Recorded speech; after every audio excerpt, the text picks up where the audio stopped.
Et sur l'autre front du conflit au Liban, branle-bas de combat dans la banlieue sud de Beyrouth. L'armée israélienne ordonne à tous les habitants de ce quartier de la capitale d'évacuer immédiatement. D'impressionnants embouteillages se sont formés après cet appel. Frédéric Simon, vous êtes le correspondant d'Europe 1 à Tel Aviv. Des bombardements massifs sont donc à prévoir dans ce bastion du Hezbollah, la milice chiite entrée en guerre contre l'État hébreu en début de semaine.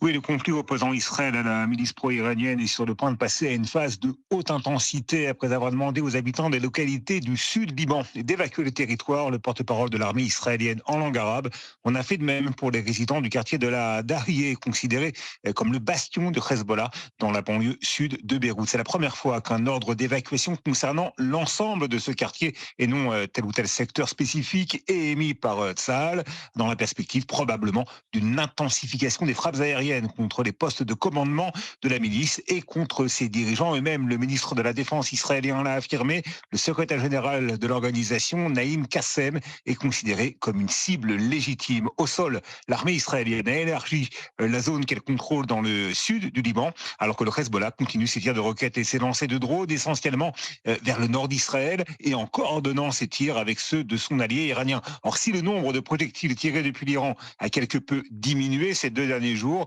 ceux provenant du Liban et propulsés par la milice chiite sont restés au même niveau. Ils pourraient même augmenter. C'est en tout cas ce qu'estiment les généraux israéliens. Frédéric Simon, correspondant d'Europe 1 en Israël.